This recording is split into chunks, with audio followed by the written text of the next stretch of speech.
जय हिंद साथियों। बिहार पुलिस सिपाही की परीक्षा के लिए करंट अफेयर्स से लगभग हमने 3 से 4 वीडियो को कंप्लीट किया है, जिसमें साथियों बहुत सारे इंपॉर्टेंट करंट अफेयर्स को कवर किया गया है। और साथियों कुछ करंट अफेयर्स के क्वेश्चन और भी बचे हुए हैं, जिनको हम लोग आज की इस वीडियो में कवर कर लेंगे। तो साथियों सेशन आप लोगों के लिए काफ़ी ज़्यादा इम्पोर्टेंट रहेगा, इसलिए आप सभी पूरा सेशन को ध्यानपूर्वक देखें। तो साथियों पहला क्वेश्चन है, परमाणु ऊर्जा आयोग के अध्यक्ष वर्तमान में कौन है? वेरी इंपॉर्टेंट क्वेश्चन है, बिल्कुल सोच समझकर आंसर करना है। सिद्धार्थ मोहंती, अरुण कुमार, अरविंद पनघड़िया या फिर A.K. मोहंती है। प्रत्येक स्टूडेंट को नीचे कमेंट बॉक्स में अपना अपना आंसर बताना है। तो साथियों परमाणु ऊर्जा आयोग की बात करें तो इसकी स्थापना पूछा जाता है, जो कि 1948 में हुआ था। और परमाणु ऊर्जा आयोग के अध्यक्ष वर्तमान में कौन है? तो इसका सही जवाब है ऑप्शन डी, A.K. मोहंती। ध्यान रखना है, A.K. मोहंती परमाणु ऊर्जा आयोग के कौन है? अध्यक्ष है।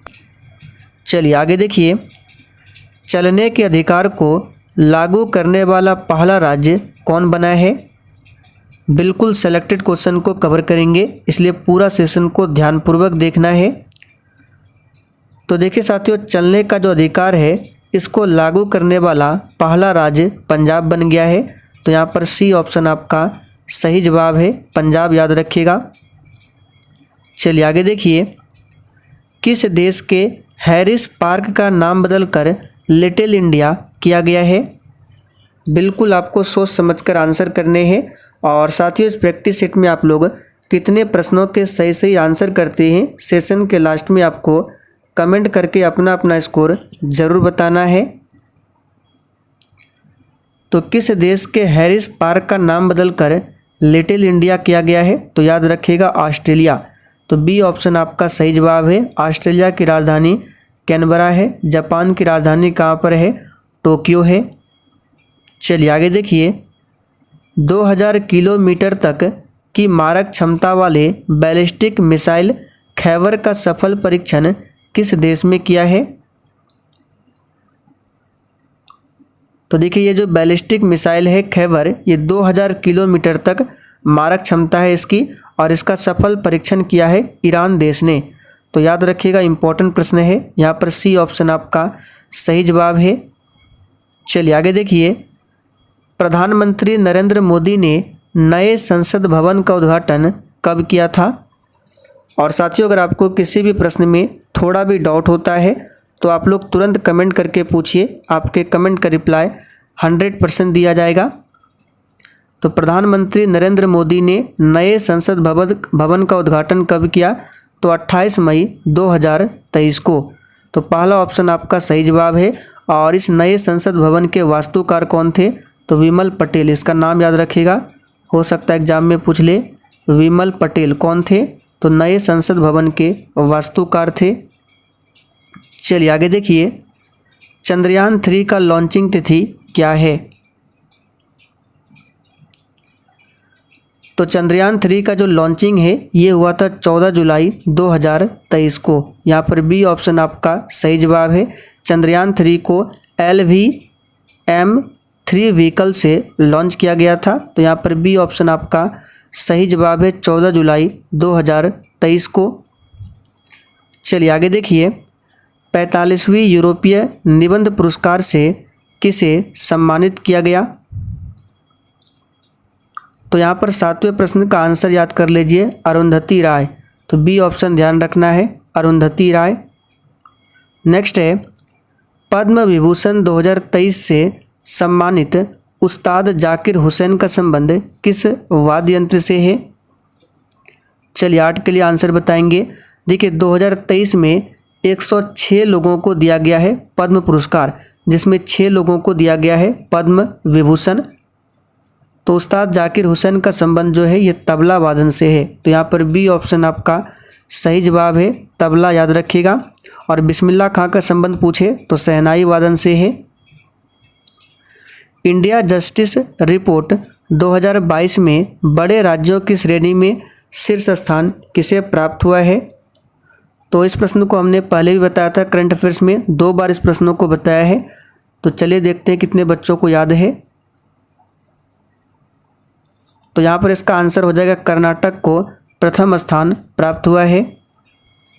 5 जून 2023, 5 जून को विश्व पर्यावरण दिवस मनाया जाता है। तो 5 जून 2023 को विश्व पर्यावरण दिवस की 50वीं वर्षगांठ का कार्यक्रम कहाँ पर आयोजित किया गया है? तो देखिए, विश्व पर्यावरण दिवस 2023 की थीम भी पूछ सकता है। तो इसकी थीम हमने आपको बताया था, सॉल्यूशन टू प्लास्टिक पॉल्यूशन। तो इसका जो आयोजन किया गया तो याद रखिए कहाँ पर, तो कोटे डी आइवर। तो डी ऑप्शन सही है। चलिए आगे देखिए, पहले खेलो इंडिया जनजातीय खेल महोत्सव का आयोजन कहाँ पर किया गया है? तो पहले खेलो इंडिया जनजातीय खेल महोत्सव का जो आयोजन हुआ है उड़ीसा की राजधानी भुवनेश्वर में। तो साथियों यहाँ पर सी ऑप्शन आपका सही जवाब है, याद रखिएगा भुवनेश्वर में। चलिए आगे देखिए, सर्वश्रेष्ठ अभिनेत्री के लिए ऑस्कर पुरस्कार जीतने वाली पहली एशियाई महिला कौन बनी है? तो पहली एशियाई महिला है। अपने आप में ये प्रश्न काफ़ी ज़्यादा इम्पोर्टेंट है, तो इसे ध्यान रखें। तो पहली एशियाई महिला जो बनी है ये कौन बनी है? तो मिशेल योह बनी है। तो यहाँ पर डी ऑप्शन आपका सही जवाब है।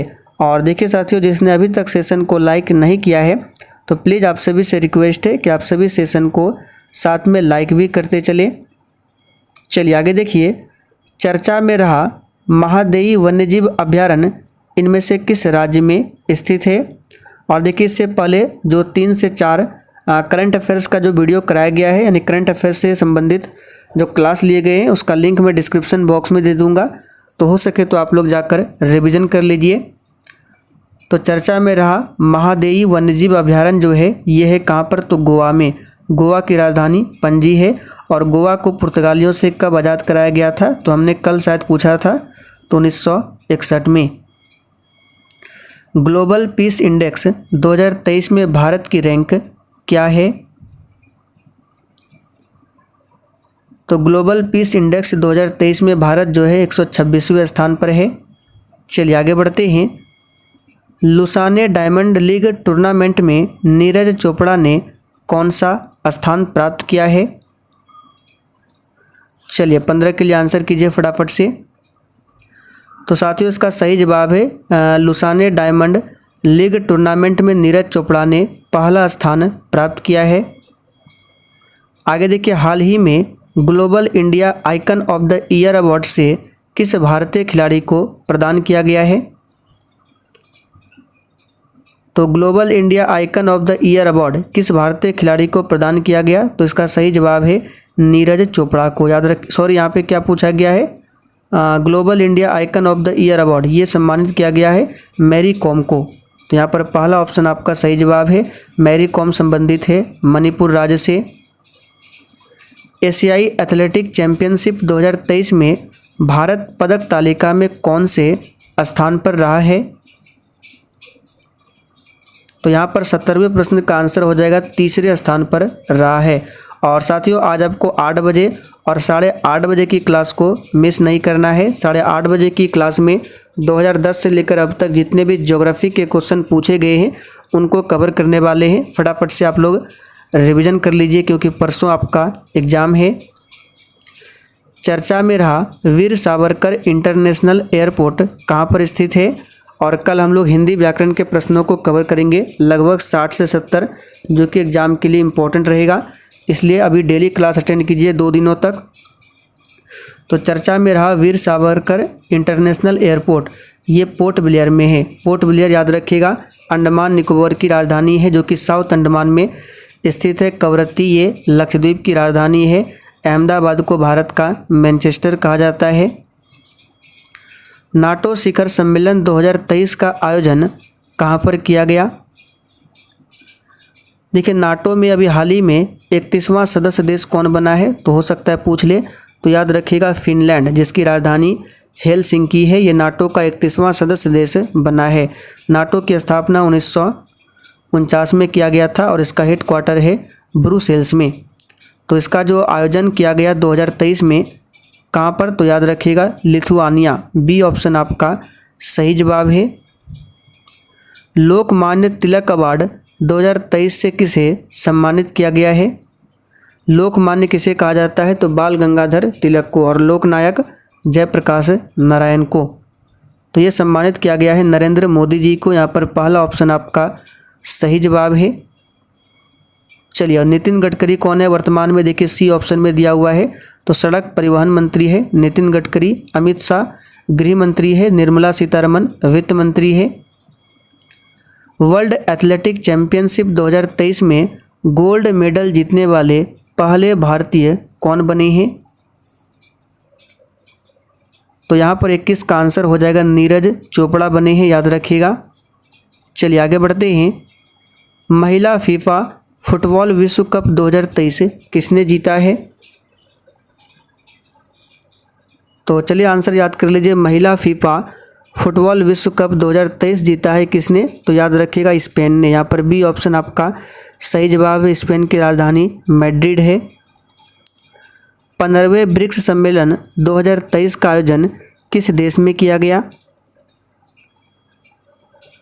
तो साथियों इसका आयोजन किया गया किस देश में? तो दक्षिण अफ्रीका में। यहाँ पर डी ऑप्शन आपका सही जवाब है। राष्ट्रीय हरित प्राधिकरण का नया अध्यक्ष किसे नियुक्त किया गया? राष्ट्रीय हरित प्राधिकरण, शॉर्ट में एनजीटी कहा जाता है, नेशनल ग्रीन ट्रिब्यूनल, जिसकी स्थापना 2010 में किया गया था। हमने आपको प्रैक्टिस सेट में बताया था। और अध्यक्ष जो चुना गया है वर्तमान में, तो इसका सही जवाब है न्यायमूर्ति प्रकाश श्रीवास्तव को। इसरो के पहले सोलर मिशन का नाम क्या रखा गया है? तो अभी हाल ही में लॉन्च किया गया सूर्य मिशन, जिसका नाम रखा गया है आदित्य L1, और इसके बारे में ऑलरेडी हमने आपको क्लास करा रखा है आदित्य L1 के बारे में। चलिए आगे बढ़ते हैं।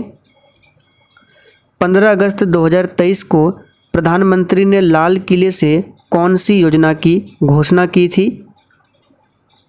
तो ये प्रश्न इंपॉर्टेंट बन सकता है, इसको याद कर लीजिए। सही जवाब है विश्वकर्मा कौशल सम्मान योजना। टाइगर सेंसस 2022 के अनुसार भारत में कुल कितने बाघ है? चलिए आंसर बताएंगे। टाइगर सेंसस 2022 की रिपोर्ट के अनुसार भारत में कुल कितने टाइगर है?